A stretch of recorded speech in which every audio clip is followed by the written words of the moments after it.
Vamos a empezar, como siempre hacemos y siempre la mejor manera, sin ninguna duda, pues orando, presentando nuestros corazones, presentando también pues lo que tengo para compartir, para que sea pues una palabra pues correcta y acorde a lo que el Espíritu Santo inspiró y que pues nos hable a nuestros corazones.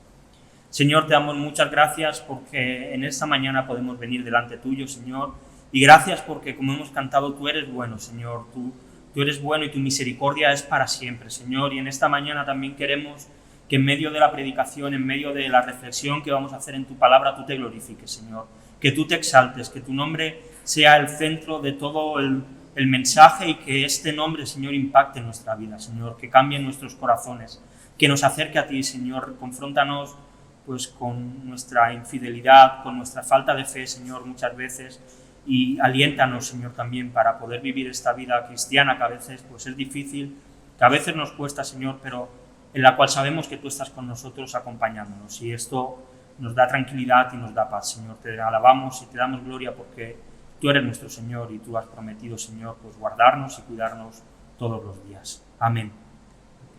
Amén.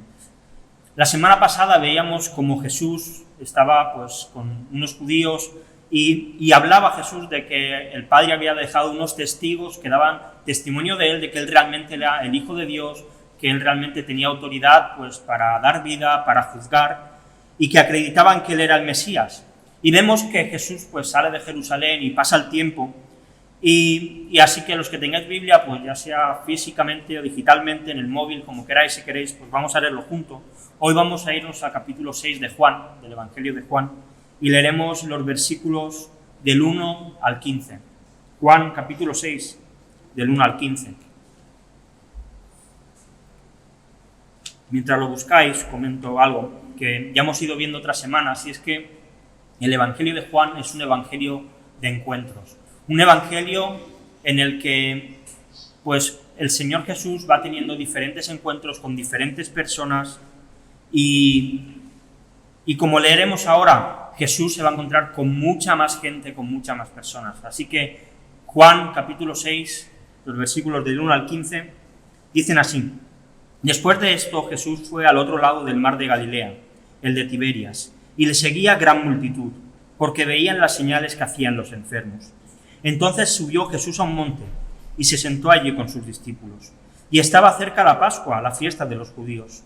Cuando alzó Jesús los ojos, y vio que había venido al gran multitud, dijo a Felipe: ¿De dónde compraremos pan para que coman estos? Pero esto decía para probarle, porque él sabía lo que había de hacer. Felipe le respondió: 200 denarios de pan no bastarían para que cada uno de ellos tomase un poco. Uno de sus discípulos, Andrés, hermano de Simón Pedro, le dijo: Aquí está un muchacho que tiene 5 panes de cebada y 2 pececillos. ¿Mas qué es esto para tantos? Entonces Jesús le dijo: Haced recostar a la gente. Y había mucha hierba en aquel lugar, y se recostaron como un número de 5.000 varones. Y tomó Jesús aquellos panes, y habiendo dado gracias, los repartió entre los discípulos, y los discípulos entre los que estaban recostados. Asimismo de los peces cuanto querían. Y cuando se hubieron saciado, dijo a sus discípulos: Recoged los pedazos que sobraron para que no se pierda nada. Recogieron pues y llenaron 12 cestas de pedazos, que de los 5 panes de cebada sobraron a los que habían comido. Aquellos hombres entonces, viendo la señal que Jesús había hecho, dijeron: Este verdaderamente es el profeta que había de venir al mundo. Pero entendiendo Jesús que iban a venir para apoderarse de él y hacerle rey, volvió a retirarse al monte él solo. Amén. Estamos ante un evento importante. Este es uno de los pocos eventos que se narra en los 4 evangelios. Hay algunas cosas que se narran en 1, en 2, en 3, pero hay pocas cosas que aparezcan en los 4. En los 4 aparece el testimonio de Juan el Bautista acerca de Jesús. En los 4 aparece Jesús purificando el templo cuando entra y tira la mesa de los cambistas. En los 4 aparece la entrada triunfal de Jesús en Jerusalén, aparece la crucifixión y la resurrección. Y este caso, este milagro que vemos, como Jesús multiplica el pan y los peces para 5.000 personas, para 5.000 varones, dice el texto, es de los pocos que quizá podrían pasar de largo. Podría parecer un milagro más de los que hace Jesús, que no es algo normal, era algo espectacular lo que Jesús hacía, pero vemos que Dios le da mucha importancia al meterlo dentro de los 4 evangelios. Y en los versículos 1 y 2 se nos narra cómo Jesús sale de Galilea, donde había estado en el capítulo 5, había estado en Jerusalén, y se marcha hacia el mar de Galilea. Y que había mucha gente que estaba siguiendo a Jesús, porque en todo el transcurso de su camino, en su ministerio en Galilea, él había estado sanando a muchas personas, había sanado a muchos enfermos, así que la gente iba detrás de él, le seguía para ver lo que este maestro podía hacer. Está claro que viendo que Jesús había estado haciendo otras cosas en Galilea, lo que nos narra Juan en el capítulo 6 no sucede nada más acabar el capítulo 5, sino que pasa entre 6 meses, porque en el capítulo 5 se nos decía que había una fiesta cercana judía, no se sabe cuál era, pero aquí se nos narra que ya estaba cerca la Pascua, así que había pasado entre 6 meses y la fiesta anterior era la fiesta de los tabernáculos, o 1 año si se refería a la Pascua. Así que vemos que Jesús había estado durante un tiempo en Galilea, y allí había sanado a muchas personas. Y aquí vemos cuál era el corazón de estos judíos que estaban siguiendo a Jesús. Vemos que su interés realmente no estaba en el propio Jesús. Estaba en aquellas cosas que Jesús estaba haciendo, estaba en los milagros, estaban buscando sensaciones, estaban buscando ver cosas que antes no habían visto, quizá recordaban cosas que habían encontrado en la ley, que se había visto que Dios había hecho en la antigüedad y que ahora de repente estaban volviendo a ver señales y seguían a este hombre, a este Jesús. Pero en el versículo 66 de este mismo capítulo, Jesús les habla de que sus palabras son palabras de vida. Y dice que desde entonces muchos de sus discípulos, de estos que le seguían, volvieron atrás y ya no andaban con él. Es decir, vemos que la gente que le seguía realmente le seguía porque estaban encontrando algo que les satisfacía, algo que les interesaba, algo que podía ser beneficioso para ellos. Pero que fuera de los milagros, la figura de Jesús no era importante para ellos. ¿Y cuántos? Y creo que todos los hemos conocido. Han venido a la iglesia porque han visto milagros, porque han visto señales, porque han visto que han pasado cosas, pero luego, igual que estos, han acabado abandonando. Cuando ya no han recibido lo que esperaban recibir, cuando ya se ha perdido lo que ellos esperaban ver, de repente han abandonado la fe. Y la realidad es que este tipo de personas, y ojalá ninguno de los que estamos aquí seamos así, existen en las iglesias. Y si no llegan a mirar a Cristo y a arrepentirse de su corazón, de sus pecados, llegará el día en que abandonen. Y repito, ojalá y creo que ninguno de los que estamos aquí pues estamos englobados en este círculo, pero igualmente debemos examinarnos, porque muchas veces sí que podemos dejarnos guiar por las cosas que Dios hace y no por el propio Jesús. Así que vemos que los discípulos en los otros evangelios se nos cuenta que han estado predicando, que han estado sanando y que han estado trabajando, que se acerca la Pascua y Jesús los recoge y les dice, mirad, vámonos a la montaña y allí vamos a descansar. Jesús seguramente les iba a impartir enseñanza a su círculo cercano que él mismo había escogido.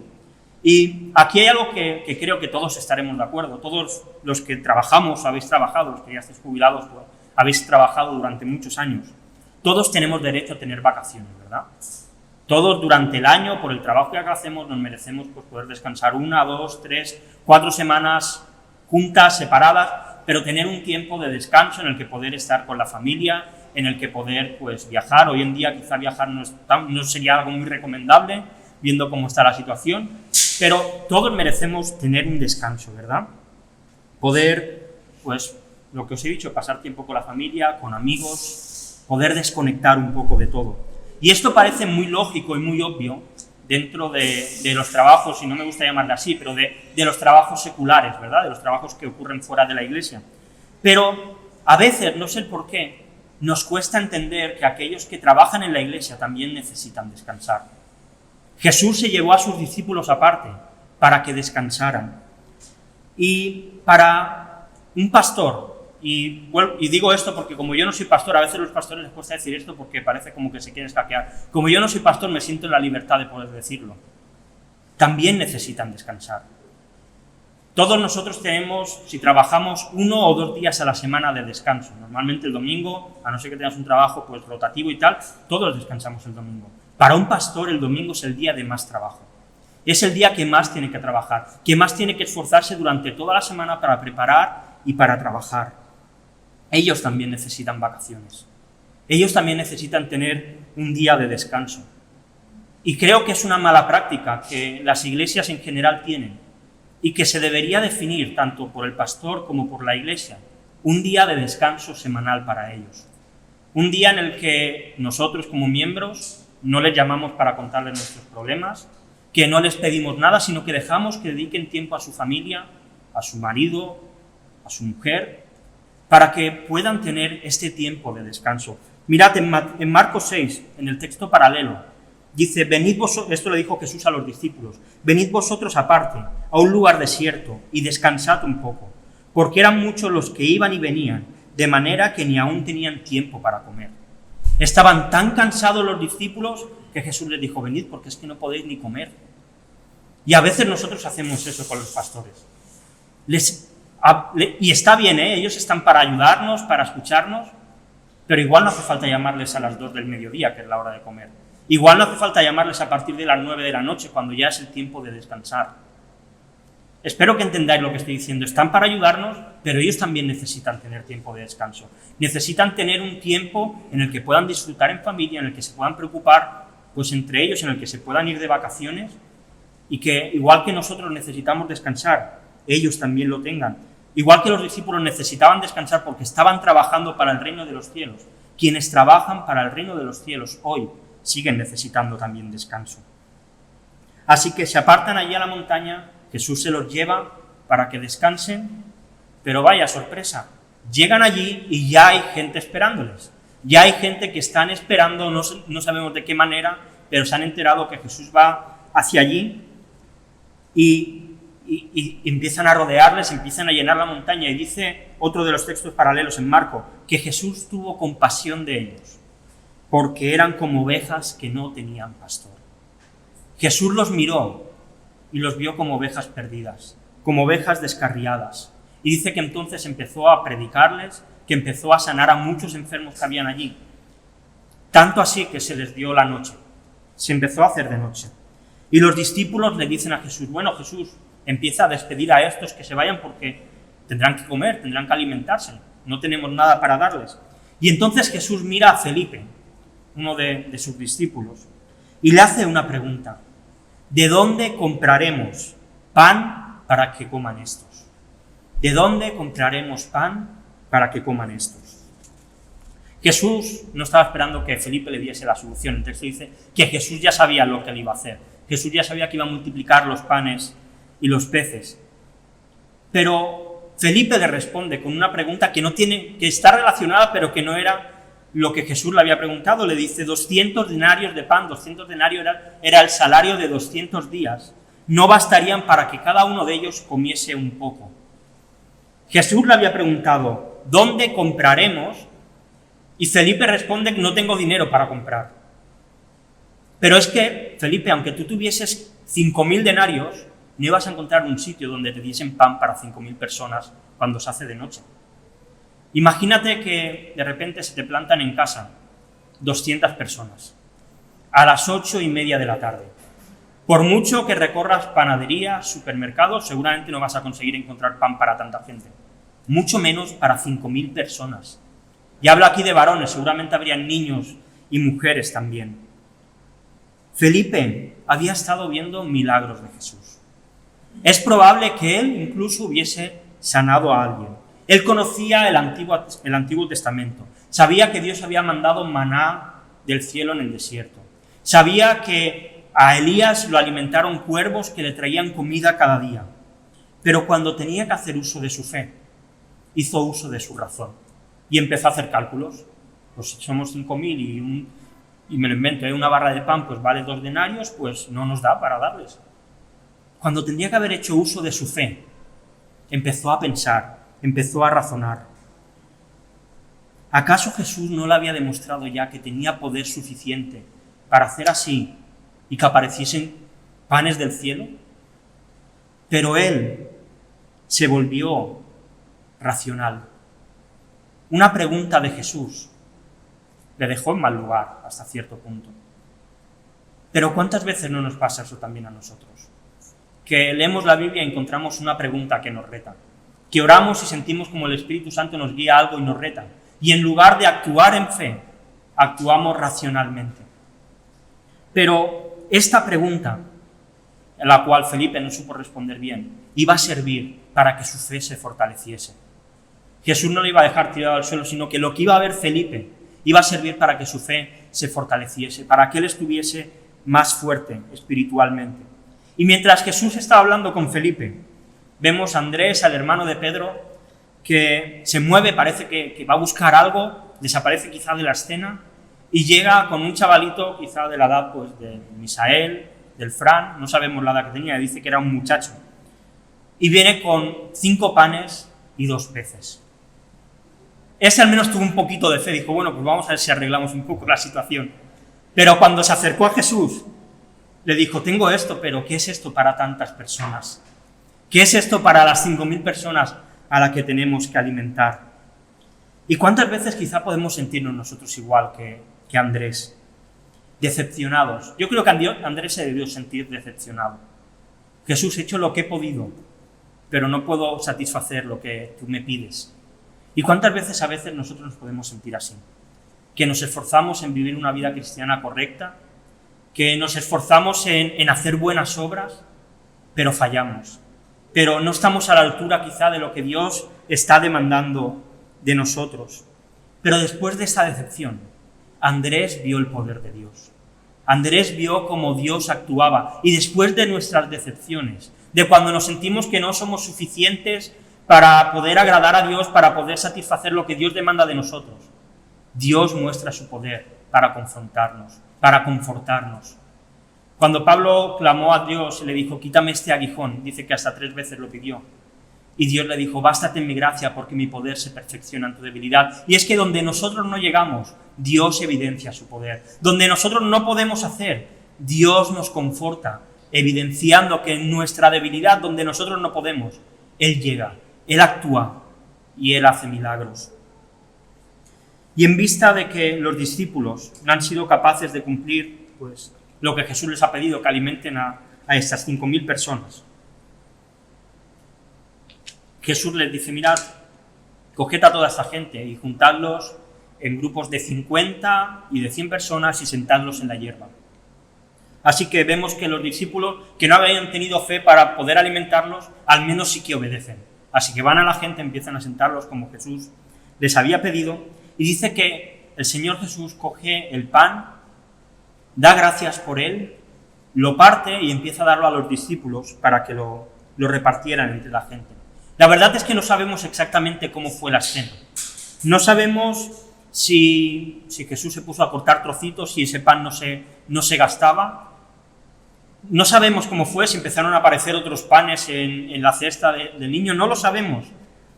Pero lo que está claro es que, igual que en Sarepta, aquella viuda que estaba a punto de morirse, gracias a lo que Dios hizo, el aceite y la harina nunca escaseó y nunca se quedó sin pan. En este momento, el pan y los peces no se acabaron. Dios obró de manera milagrosa en aquel momento.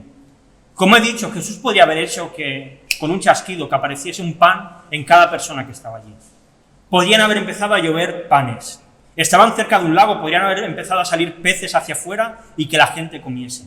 Hay algunos que incluso para quitar pues, la parte milagrosa de este milagro que hizo Jesús, dicen que cuando vieron que ese niño sacaba panes y peces, pues todos les dieron vergüenza y empezaron a sacar lo que ellos tenían escondido. Si esto fuese así, luego no habrían intentado hacer a Jesús rey. Así que realmente aquí hay un milagro. Y dice que comieron cuanto querían. Es decir, se pusieron hasta la cabeza. Comieron todo lo que quisieron, de 5 panes y 2 peces. Importante aquí aclarar algo, 5 panes de cebada. No nos imaginemos un pan de payés.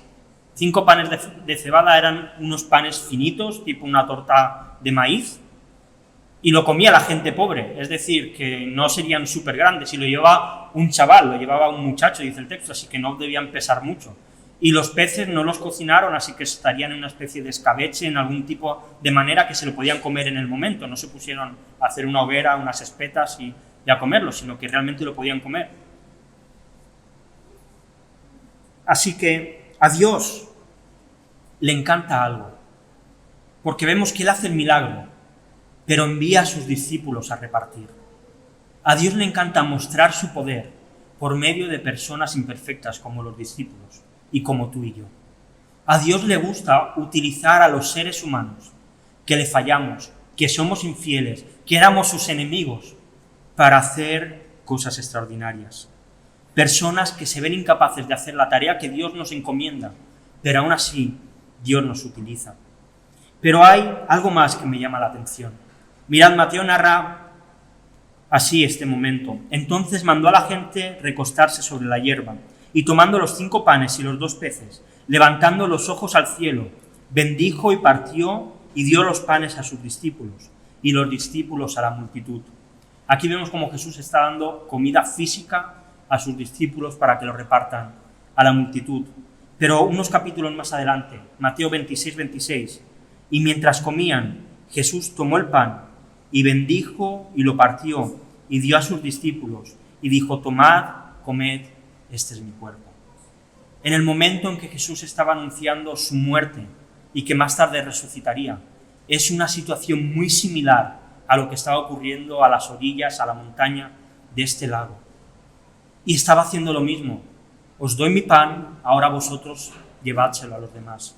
Os doy salvación, mi salvación llevadla a los demás. Mientras que aquí estaba proveyendo alimento físico, y luego lo utilizaría Jesús para decir que Él era el pan de vida y que sus palabras son vida para aquel que las toma. Más adelante imitará los gestos para decir que Él tiene una vida mucho mayor y que se encuentra en su muerte, en su entrega. Así que después de repartir el pan, después de repartir los peces, de que la gente comiese más de lo que podía comer, seguramente alguno habría cogido hasta algo más de pan de lo que debía coger, vemos que los discípulos, por orden de Jesús, van y empiezan a recoger lo que había sobrado. Y dice que vuelven con 12 cestas llenas.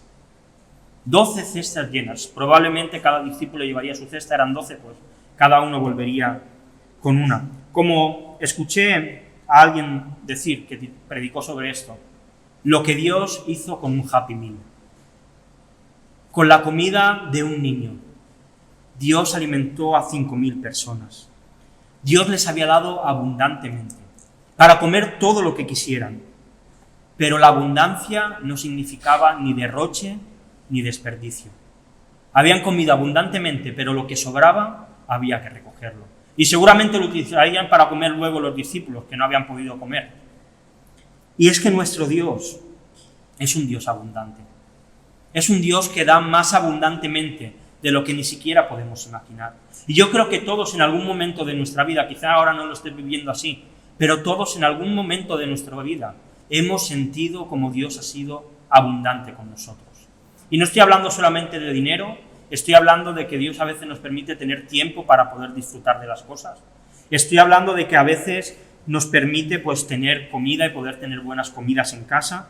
Estoy hablando de fuerzas, de momentos en los que Dios nos da una fuerza pues más de lo normal, que a veces pues vamos cansados, a veces hemos notado como Dios nos da fuerza para hacer las cosas, pero todo esto tiene que ser usado correctamente. No puede ser derrochado, no puede ser malgastado. El tiempo que Dios nos da, aprovechémoslo bien. Las fuerzas que Dios nos da, invirtámoslo en lo correcto. Seamos buenos administradores de aquello que Dios nos da. Que cuando Dios nos da abundantemente, disfrutemos de ello, porque Dios nos lo da para que disfrutemos, pero aprovechemos también para utilizarlo para su gloria. Aquella gente, después de ver lo que Jesús había hecho, la señal que Jesús había hecho, dice el texto, lo tuvieron clarísimo, vieron todo bien claro. Estamos en la Pascua, estamos esperando a alguien que venga a librarnos del Imperio Romano, que vuelva a poner a Israel en el sitio que tiene que estar. Ha aparecido un hombre que sana enfermos, que además nos da de comer. Este es el hombre. Este es al que tenemos que hacer rey. Este es el Mesías que estamos esperando. Así que de repente la turba enloquece, todos se ponen de pie, van a buscar a Jesús, lo quieren hacer rey, pero Jesús se escapa. Jesús se va y se va a la montaña, mientras que la multitud va a buscarle para entronarle, para hacerle rey. Jesús desaparece de la vista de ellos y se va a la montaña. Jesús era la gallina de los huevos de oro. Jesús era el genio que podía suplir todas las necesidades que aquella gente tenía. Con 5 panes y 2 peces había alimentado a 5.000. ¿Qué hará si le damos todo nuestro dinero? ¿Qué no haría Jesús si le damos un ejército? Pensarían seguramente estos. Así que van todos detrás de él. Él era el Mesías que ellos estaban esperando. Pero la realidad es que estos hombres y mujeres no eran más que consumistas. Personas que estaban buscando cosas materiales, cosas prácticas. ¿Y cuántos hay hoy que también van detrás de Jesús en busca de prosperidad? Y es muy fácil identificarlos. Sus iglesias cada 2 por 3 anuncian culto de milagros, culto de multiplicación, culto de cosecha, culto de avivamiento, culto de ser cabeza y no cola, y todos siempre vamos a salir mejores que nunca. Siempre en victoria, cultos de victoria, prosperidad y nada más. Y nada más. Hay un hombre americano, iba a decir pastor, pero no lo voy a considerar pastor a este hombre. Jesse Duplantis se llama, que pidió a sus feligreses que entregaran $54 millones para que él se pudiese comprar un nuevo jet privado. Porque según decía él, si Jesús viniese a la tierra en el siglo XXI, tendría un avión con el que viajaría para predicar en todo el mundo. Así que él necesitaba un jet privado. Y después escuchas a personajes como Guillermo Maldonado, como su mujer Ana Maldonado, como Cash Luna, que solo hablan de dinero, de prosperidad. Estos son lobos en medio de las iglesias. Estos son gente peligrosa, gente que solamente busca ser consumidores de Jesús, que solo buscan ser consumidores de Dios. Falsos profetas de los cuales hay que huir, que cuando los vemos no hay ni que prestarle un minuto de atención, porque son peligrosos. Porque la realidad es que sus mensajes son llamativos al corazón. ¿Quién no iría a un sitio donde te aseguran que todo te va a ir bien? ¿Quién no iría a un sitio que te aseguran que vas a tener dinero? ¿Quién no iría a un sitio donde te aseguran que vas a tener salud? Así tienen las iglesias llenas.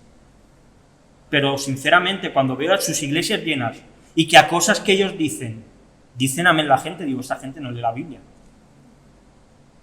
Porque vemos a Jesús, que era un hombre que en una ocasión necesitó una moneda y tuvo que pedirla. Que iba de invitado a las casas.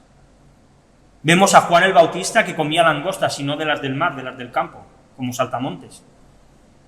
No era gente adinerada, más bien lo contrario. Pero mirémonos también a nosotros, porque esta multitud veía a Jesús como el genio de la lámpara, como alguien a quien ir y que te solucione sus problemas, que iba a satisfacer todos sus deseos. Pero cuando nosotros nos acercamos a Jesús, y solamente vamos a Él cuando tenemos un problema, cuando solo nos acercamos a Jesús porque tenemos una necesidad, cuando solo vamos a Jesús porque estamos enfermos, cuando vemos en Jesús únicamente a alguien que puede resolver nuestros problemas, en realidad estamos buscando al genio de Aladín, no estamos buscando al Jesús de la Biblia, estamos buscando a un Dios que nos hemos hecho a nuestra imagen, a nuestra manera. Y aquí hay una pregunta que debemos responder. ¿Eres un creyente o eres un consumidor? ¿Eres un seguidor de Jesús o eres alguien que le busca para consumir lo que tú necesitas? ¿Esperas solo recibir de Dios y cuando Dios no te da te enfadas? Pues ahora no oro. Pues ahora no me das lo que quiero, ya no voy a la iglesia. Ya no leo la Biblia. Ya no tomo la Santa Cena. Como si Dios necesitase algo de nosotros. Si todo eso es beneficio para nosotros. Cuidado con ser consumidores de Jesús y no vivir vidas sometidas a su señorío. Vidas que cuando las cosas van mal, seguimos diciendo Dios es bueno y para siempre su misericordia. Vidas que en medio de los problemas y de las dificultades siguen diciendo gracias Señor por las cosas que vienen. Y qué difícil es esto. Y muchas veces sin darnos cuenta nos convertimos en gente como estos judíos, que buscamos a Dios solo porque nos puede dar algo. Y he hecho mi oración como una moneda que cae en una máquina de vender y me cae la Coca-Cola. Me cae lo que espero. Ojalá que el Señor nos ayude a no ser de esta manera, sino a ser seguidores fervientes. Seguidores que le buscan de día y de noche, que le alaban y le adoran en todo lo que hace. Y acabo ya. En esta mañana hemos visto un gran milagro. Un milagro que dio de comer a más de 5.000 personas, que dejó boquiabiertos a la multitud que había alrededor de Jesús y también a sus discípulos, que no esperaban que Jesús actuara de esta manera. Una señal, otra más, que daba testimonio de que Jesús había sido enviado por el Padre, que Él era el Mesías verdadero, que tenía poder sobre lo material y también sobre lo espiritual. Jesús ya había convertido antes el agua en vino, ahora convirtió pan y peces en más panes y más peces. Vemos que Jesús estaba demostrando su poder. Esto hizo que su fama creciese más aún, que más gente quisiese ir detrás de Él, que más gente le siguiera, hasta el punto de querer hacerle rey. Habían encontrado, según creían ellos, alguien que les iba a librar, pues, del yugo del Imperio Romano, y no se daban cuenta que tenían delante de ellos a alguien que les podía librar del imperio de la muerte, del imperio del pecado. Pero este no era el plan de Jesús. Todavía no. El día que vuelva sí que será su plan. Y entonces implantará totalmente, aunque ya está en parte, el reino de Dios. El reino de Dios ya está en parte, pero todavía no ha sido completado y lo será cuando Jesús vuelva. Pero este no era el plan en aquel momento de Jesús. Y en los versículos 65 al 69 de este mismo capítulo, después de una larga exposición que hace Jesús acerca de que Él es el pan de vida, dice, y dijo, por eso os he dicho que ninguno puede venir a mí si no le fuere dado del Padre. Entonces muchos de sus discípulos volvieron atrás y ya no andaban con Él. Y entonces Jesús se gira a los 12 y les dice, ¿queréis acaso iros también vosotros? Le respondió Simón Pedro, Señor, ¿a quién iremos? Tú tienes palabras de vida eterna. Y nosotros hemos creído y conocemos que tú eres el Cristo, el Hijo del Dios viviente. Jesús había sido muy duro con aquellos que le estaban siguiendo. Aquí estaba Jesús en la sinagoga en Capernaum. Había sido muy duro y muchos desertaron. Y se giró a sus discípulos, a los 12, y les dijo, ¿queréis iros vosotros también? Ahí tenéis la puerta, marcharos, no pasa nada. Pero Pedro contestó de una manera que espero que todos nosotros respondamos igual. Señor, ¿a quién iremos si solo tú tienes palabras de vida? Señor, ¿a quién vamos a ir si tú eres lo mejor? Señor, estoy en medio de dificultades, pero ¿a quién voy a ir si en ti encuentro gozo? ¿A quién voy a ir si en ti tengo paz? Aunque no resuelvan la situación, Señor, ¿a dónde voy a ir si en ti estoy protegido? Que el Señor nos ayude a responder de esta manera. No olvidemos, tenemos un Dios que da abundantemente y que da cuando quiere. Y que si no nos diese nada con habernos dado su muerte y resurrección, es más que suficiente. Vamos a orar.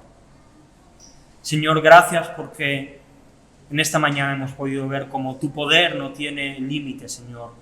Como donde nuestra raciocinio, Señor, y a veces nuestra fe no llegan, tú nos sorprendes, Señor. Y gracias por querer usar tantas veces instrumentos inútiles como nosotros para tu trabajo, Señor, y para tu obra.